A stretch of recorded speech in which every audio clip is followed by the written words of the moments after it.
What happens when a war machine runs out of fuel? Not on the battlefield, but deep in the core of its economy. Right now, behind the front lines of the war in Ukraine, Russia's economy is showing signs of a dangerous fracture. A fracture that, if it widens, could shake the Kremlin's entire ability to keep its war going. Many around the world expected the Russian central bank to act with urgency, maybe even panic. But what they actually did caught analysts completely off guard. A tiny cut, a timid move, as if watching someone bleed out and offering just a single drop of water. The question now echoing across financial circles is a chilling one. Is Russia's economy quietly bleeding to death? Could this be the early stage of the end for Russia's war machine? Just days ago, the Central Bank of Russia made a decision that left many economists puzzled. At a time when inflation is surging and economic growth is faltering, the expectation was for a dramatic policy shift. Instead, Russia's central bankers trimmed interest rates by a mere 1%, bringing them down to 17%. On paper, that might look like a cautious, measured step, but in the economic storm engulfing Russia right now, it felt more like whispering into a hurricane. Most experts were bracing for a much deeper cut, something strong enough to jolt life into a faltering economy. This half-step did something else entirely and would send a darker, more ominous signal. It suggested that Russia may simply be running out of real options. Even inside the Kremlin, there are growing signs of unease. Earlier this month, Russia's own Minister of Economic Development openly admitted that the economy is slowing, down faster than anyone had expected. And it's not just slowing, it's beginning to seize up. Around the same time, Russia's finance minister stood before Vladimir Putin and revealed another sobering fact. The country's projected growth for 2026 had to be revised downward, from 2.5% to just 1.5%. That figure was already grim. But now some economists whisper that even 1.2% may be too optimistic. This is not what a healthy economy looks like. It is the sound of brakes screeching while the vehicle speeds toward a cliff. And here lies the real danger. Russia's not just staring at a slowdown. It is standing on the edge of stagflation. That single word strikes fear into the hearts of economists everywhere. Stagflation means the worst of both worlds. An economy stuck in place, coupled with relentless inflation. It is a vicious loop, and once it takes hold, escaping it can take years, sometimes decades.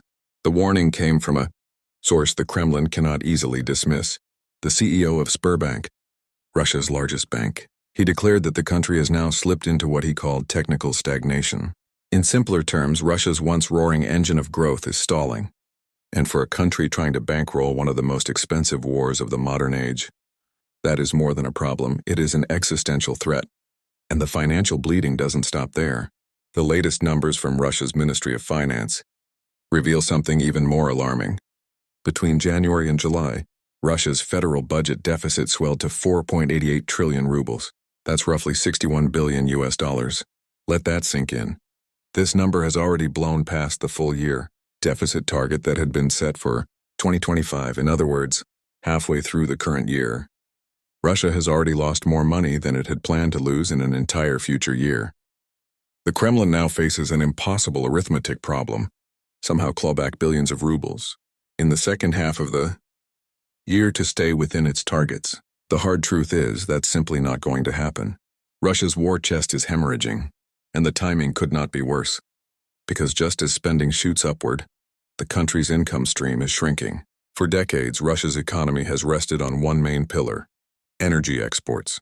Oil and gas revenues have long been the golden river funding Moscow's ambitions. But now that river is slowing to a trickle. Global oil prices have weakened, cutting into profits. At the same time, the ruble has strengthened in unexpected ways, meaning that each barrel of oil sold brings home fewer rubles. And to make matters worse, Ukraine has been waging a relentless campaign of attacks on Russian oil storage sites and pumping stations, disrupting logistics and shaking investor confidence. The message is hard to miss. The financial pillar supporting Russia's war is starting to buckle. Even the central bank itself admitted in its interest rate announcement that business activity is slowing, especially in sectors tied to exports. And yet, they insisted the economy remains in positive territory. But anyone reading the numbers can see the direction of travel. Growth is plunging, heading straight toward negative territory. And looming over all of this is something even more dangerous: the creeping threat of secondary sanctions. These are the silent assassins of global trade.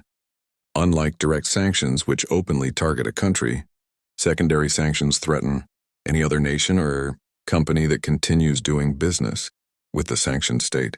They are like invisible tripwires. One misstep, and companies risk being cut off from Western markets entirely. That fear is already spreading. A dramatic example came recently from Donald Trump, who announced a 50% tariff on India. Half of that tariff was tied to unrelated trade issues, but the other half was punishment. Punishment because India has become the single largest buyer of Russian oil and energy products. This was no empty gesture.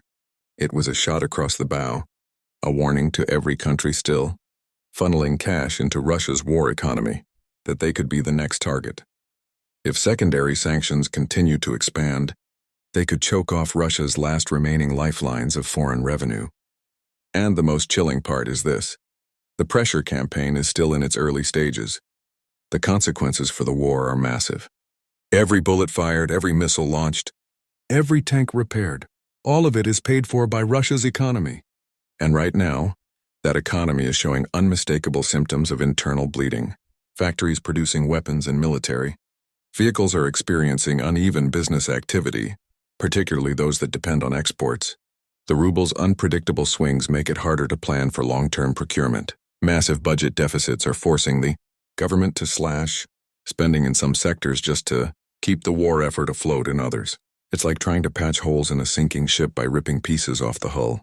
The more funds the Kremlin diverts to the military, the more civilian industries are starved of resources, and the weaker the economy becomes overall. Inside Russia, public mood is also shifting. The average citizen may not study central bank reports, but they feel the pain in their daily lives. Rising prices for food, rent, and fuel are clashing with stagnant wages. Small businesses are struggling as consumer demand falls. Even Russia's proud industrial regions are beginning to see layoffs and production slowdowns. This is not just about GDP numbers on a spreadsheet. It is about public morale. In a war that demands total national commitment, cracks in public support can be as dangerous as losses on the battlefield. And here comes the most dangerous twist of all. The Russian government now faces a terrible choice. Either slash interest rates aggressively to try to revive growth, which would risk unleashing even more inflation, or keep rates painfully high to tame inflation and watch the economy grind closer to a halt. This is a trap with no good exit. Lower rates could trigger a ruble collapse. Higher rates could crush growth completely. Either way, the war machine loses its fuel. This is why the central bank's decision to cut rates by only 1% rattled global markets. It was not a show of confidence. It was a signal of fear. Fear that even Russia's own financial guardians may no longer fully trust the stability of their economic system. So what happens now? If Russia's economy continues its downward slide, the effects will be felt on the battlefield. Supply chains will dry up. Repairs for tanks, aircraft, and artillery will slow. Replacing destroyed equipment will become harder and harder. Soldiers may face shortages of ammunition, gear, even food. And beyond the front lines, the political cost could explode. A government that cannot deliver basic economic stability risks unrest at home. Even quiet murmurs of discontent inside. Russia's elite could grow louder as their fortunes shrink and their foreign assets stay frozen by sanctions. A military stalemate abroad and a financial breakdown at home. That is the nightmare scenario now. Looming over the Kremlin, here is the stark truth. Wars are not won by armies alone. They are won, or lost, by the economies that sustain them. Right now, Russia's economy is slowing, bleeding, and straining under the combined weight of war spending, sanctions, and declining exports. The central bank's timid step has only deepened the sense that the worst may still be ahead. The world is watching as the Kremlin races against time. If Russia cannot revive growth, control inflation, fill the budget gap, and escape the tightening noose of secondary sanctions, then its war in Ukraine might not end through battlefield defeat, but through economic collapse.